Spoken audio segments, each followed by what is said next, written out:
की मेहनतों और जमा होने को कबूल फरमाए। और असल माशाल्लाह आप हजरात ने उलमा से बहुत सारी बातें सुनी हैं, मगर आज का जो मकसद है, जो मीडिया हमारे सामने बैठी हुई है, उनको ये पैगाम देना चाहते हैं कि हमारी बात को आप पार्टी तक, कांग्रेस पार्टी तक पहुंचाना है और आप उनको समझाना है कि कोलार ज़िले के मुसलमान जिस तरीके से आपके फैसले पर गुस्से में हैं और जो आपका गलत फैसला हुआ है उस फैसले के रद्द में आगे के एतबार से भी ऐसे इजलास, ऐसे एहतजाजात और ऐसे प्रेस कॉन्फ्रेंस भी करेंगे जब तक कि जो फैसला आपने गलत किया है माफ़ी मांगते हुए वो उसे वापस ना ले लें। कुछ बातें मैं आपके सामने कांग्रेस पार्टी के सामने रखना चाह रहा हूँ कि आपने जो गलत फैसला लिया है, हालांकि ये कोई बड़ी गलती नहीं है जिसको आप गलती बता रहे हो। ये हमारा भी मजमा समझ लें कि जिन्होंने गलती बताकर हमारे जो बड़े बड़े लीडरों पर हमला किया है और उनको ओहदों से बर्खास्त किया है, हालांकि वो कोई बड़ी गलती नहीं है। जैसा कि आपके सामने पहले भी बात आई कि एक पार्टी का उसूल होता है कि जब कोई गलती होती है तो उस गलती पर एक नोटिस जारी किया जाता है, फिर उनको सफाई के लिए बुलाया जाता है, फिर वह सफाई वगैरह किया, बुलाने के बाद उनसे बातचीत होती है, फिर जब वजाहत होती है तो फिर उसके बाद जो है बैठकर मशवरे के साथ अमल लाया जाता है। मगर आज के एतबार से हाई कमांड ने जो फैसला लिया है, हम लोग इनसे पूछते हैं कि सिद्धरामैया साहब से या DK शिव कुमार से पूछते हैं कि आपका ये फैसला गलत है, तो वो कहते हैं कि हाई कमांड का ये फैसला है, उन्होंने ये तय करके भेजा है, इस तरीके से उनके ये अल्फाज होते हैं। मगर हाई कमांड का भी जो फैसला होता है तो उसके एतबार से एक पार्टी का उसूल होता है, तो उस उसूल के एतबार से पहली चीज तो नोटिस देनी चाहिए थी और गलती साबित करनी चाहिए थी।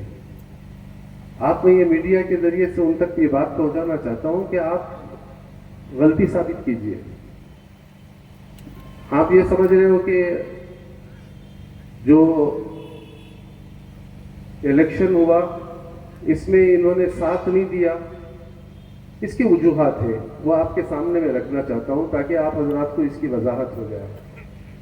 पहली बात तो इसकी वजाहत ये है कि माशाअल्लाह कर्नाटका के जो उलमा हैं, जो बड़े उलमा में से शुमार होते हैं, उन तमाम उलमा ने 2023 के इलेक्शन के बाद जब इलेक्शन का वक्त आया तो ये लोग आए उलमा के पास और उन्होंने बैठकर कई मजलिसें उलमा से की। उन्होंने बड़े बड़े अज़ाइम बताए कि हम हिजाब के मसले पर काम करेंगे। दूसरा मसला ये उठाया कि हम जो है आपके 4% है उसे 8% हम करेंगे, और कोई जो मसाइल थे, जो बिल पास हुए थे, उस बिलों को हम वापस लाएंगे, यानी उसे ख़त्म करेंगे बिलों को। ये सारी बातें उनकी हुई उलमा से। तो फिर उन्होंने मशवरा किया उलमा से, एक मरतबा नहीं कई मरतबा उन्होंने मशवरा किया उलमा से। ये कब है? इलेक्शन से पहले की बात। फिर उन्होंने ये भी मुतालबा किया कि अगर हम इख्तिदार पर आ जाए, हम हुकूमत पर आ जाए, मेरी बात जरा समझाने के लिए बात अर्ज कर रहा हूँ और ये मैं उनके सामने, क्योंकि ये हकीकी बात है, आपके सामने अर्ज कर रहा हूँ। फिर उन्होंने ये बात कही कि हम हर 3 महीने आपके साथ बैठेंगे और आपके क्या मुतालबात हैं, क्योंकि 1 करोड़ मुसलमान पूरे कर्नाटका के अंदर, 1 करोड़ मुसलमान। और मैं आपको ये बता देना भी चाहता हूं कि अल्हम्दुलिल्लाह जब हमारा MLA का जो इलेक्शन हुआ, जिसमें 70 पर 2000 वोट हमारे थे, जिसमें लगभग 50 पर 8000 वोट मुसलमानों के थे, जिन्होंने 50 पर 8000 वोट मुसलमानों ने दाखिल किया। 80 पर 3000 MLA में जो बने हैं, 80 पर 3000 वोट में से 50 पर 8000 वोट हमारे हैं। इसीलिए ये हुकूमत से हम ये कह रहे हैं कि 2008 का जो इलेक्शन हुआ था, उस इलेक्शन के अंदर 35% पर ये आई थी। ये बात आप समझने के लिए मैं अर्ज कर रहा हूँ। उस वक्त 35% था, जब 2013 आया तो उस वक्त 36% था, 30% और फिर इसी तरीके से जब 2018 आया तो फिर आ गया 38%, और जब 2023 आया तो उस वक्त 42%।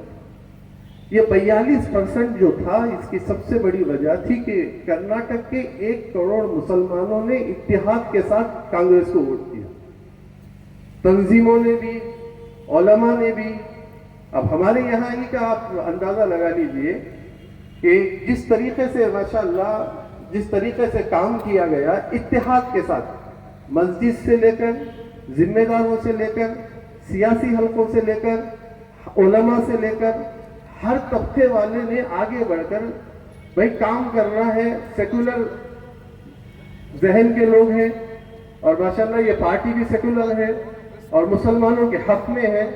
इस तरीके से जब ये काम करने के लिए उन्होंने हमारे सामने अज़ाइम रखे, मिलकर काम किया। मगर उसके बाद जब 3 महीने एक मरतबा बैठने की बात हुई तो साल गुजर गए, बात नहीं हुई, और फिर ऐसे ही वक्त गुजरता रहा। जब दामनगिरी का इलेक्शन का मसला आया तो उस मौके पर हमारे उलमा ने कहा 80,000 मुसलमानों की आबादी है, और ये 80,000 मुसलमानों की आबादी में से हम चाह रहे हैं कि आप हमें नुमाइंदगी दें।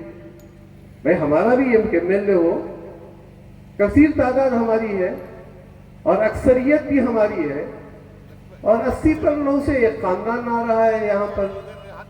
और आगे की बात मैं आपके सामने अर्ज करना चाहता हूँ कि जिस वक्त जो एमएलए था उसने कहा इस मर्तबा मुझे जिता दो, इस मर्तबा मुझे जिता दो, अगले बार ये सीट मैं जो ना मुसलमानों के लिए दूंगा।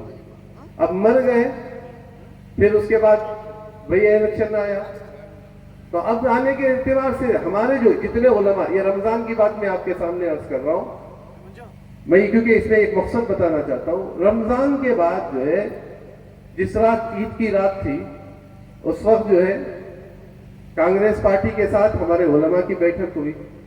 हमारे उलमा ने कहा एक तो आप हमारे मुतालबे अब तक पूरे नहीं किए, एक तो हिजाब का मसला है, और दूसरा जो है हमारे रिजर्वेशन का मसला है, तीसरे और जो भी थे वो सब सामने सुना है। अब मैं आपके सामने अर्ज करना चाह रहा हूँ। फिर उन्होंने कहा दावनगिरी का जो इलेक्शन है इसमें आप टिकट मुसलमान को देंगे। सारे उलमा का इत्तिफाक इस पर। अब उस वक्त खरगे भी थे। मैं आपको ये बात इसलिए समझा रहा हूं कि हमारे साथ कैसा खेल खेला गया। उस वक्त खरगे भी थे और भी बहुत बड़े बड़े लीडर थे, हाई कमांड से आए हुए लीडर। अब भाई बताना ये मकसद है कि उन्होंने कहा ठीक है, हम इस पर सोचेंगे, हम इस पर गौर करेंगे। और हमारे जितने मुस्लिम बड़े लीडर थे वो भी वहां पर जमा हुए थे, तो उन्होंने कहा हम बात करेंगे और बात करके आपको सुनाएंगे। तो उन्होंने कहा ठीक है, एक और मजलिस होगी। फिर एक मजलिस हुई, तो उस मजलिस में उन्होंने कहा कि नहीं हालात ऐसे हैं। उन्होंने कहा नहीं, आप मुसलमान को टिकट देना चाहिए। उन्होंने कहा भाई हम आपसे जो पूछ रहे हैं ये हमारा हक पूछ रहे हैं, क्योंकि भाई ये हमारा हक है, हम आपसे अपना हक पूछ रहे हैं, आप हमें अपना हक दीजिए। तो जिस वक्त उन्होंने उस मौके पर पूछा तो उन्होंने कहा ठीक है, हम आपको सुनाएंगे, अच्छा ही सुनाएंगे, यूं कहकर ये बाहर निकले। और जाने के बाद जो है फिर हमारे जितने लीडर्स थे वो इसमें से, जैसा कि हमारे जमीर साहब हैं और हमारे अलहाज नसीर साहब हैं, और इसी तरीके से जितने भी माशाअल्लाह मुस्लिम लीडर्स हैं, ये तमाम एक जगह जमा होकर उन्होंने कहा भाई इतना बड़ा इलेक्शन हुआ 2023 का और कांग्रेस 135 सीटों पर आना है, तो इसमें उलमा की बड़ी मेहनत थी और उलमा ने हमारे से मुतालबा भी किया है। अगर हम उलमा की बात को छोड़कर जाएंगे तो आगे डैमेज होगा हमारा, तो हमारे ऊपर से एतिमाद भी खत्म हो जाएगा। तो तमाम ने कहा कि भाई एक मुस्लिम लीडर्स को दे दी जाए। मगर आगे बढ़ते बढ़ते सियासत है, आगे चलते चलते बात यहां तक आई कि उन्होंने ये तय कर दिया कि भाई वो फैमिली ही को हम तय करेंगे। अब उन्होंने तय कर दिया تو یہ طے کرنے کے بعد اب میں آپ کو مقصد کی طرف آنا چاہتا ہوں. اب انہوں نے طے کیا یہ ہائی کمان کا فیصلہ ہے. جب ہائی کمان کا فیصلہ ہوتا ہے تو علماء اکرام نے کہا ٹھیک ہے اگر آپ ہماری بات نہیں مان رہے تو پھر آگے دیکھیں گے ہم. علماء نے کہا ٹھیک ہے اگر آپ ہماری بات نہیں مان رہے تو چلو آگے دیکھیں گے. ہم اس وقت جب آپ کے ساتھ کام کیے کہ ہماری خود کی پارٹیاں تھی, ہم نے قربانی دے کر ہم نے آپ کو جتایا تھا. جہاں جب ہمارا حق تھا تو تم پیچھے ہو گئے. تو پھر ٹھیک ہے الیکشن ہوا. اب اس الیکشن کے موقع پر میں آپ کو اس لیے تفصیلی بات سمجھانا چاہ رہا ہوں کہ اس موقع پر آپ نے کہا کہ بھئی آپ داون گرا جاؤ. تو انہوں نے خیال آیا کہ بھئی جتنے علماء تھے جو ہمارے قدم با قدم تھے, گلیوں میں کام کیے اور ماشاءاللہ پورے صوبے کے اندر انہوں نے جو ہے کام کیا اور رائے مشورہ کرتے رہے, یہ ساری چیزیں کرتے رہے, مگر اس کے باوجود جو ہے اب ہم ان کے خلاف اگر ہم جائیں گے یہ سوچنا ان کی غلطی وہ لوگ سمجھ رہے ہیں.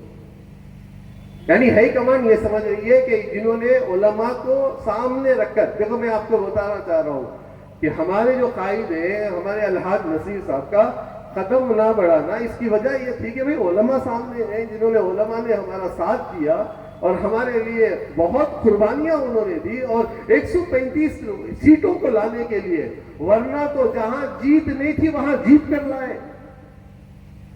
جہاں جیت نہیں تھی بھئی یہاں معلوم تھا کہ یہاں نہیں جیت سکتے, مگر وہاں سے جیت کر لائے. اور حالانکہ دامن گرے کے اندر بھی جو چاہ رہے تھے کہ اگر ہوتا تو ایک مسلمان لیڈر ہوتا, مگر انہوں نے کہا چلو بھئی. تو اس موقع پر انہوں نے کہا ٹھیک ہے بھئی آپ میں باگل کوٹ کے اندر انہوں نے جا کر کام کیا, پارٹی میں رہتے ہوئے باگل کوٹ میں جا کر انہوں نے کام کیا اور باگل کوٹ میں کام کر کے آئے اور آ کر ریزلٹ بھی دیا کہ بہت اچھا ریزلٹ ہے. اب اتنا سب کرنے کے بعد اچانک ہائی کمانڈ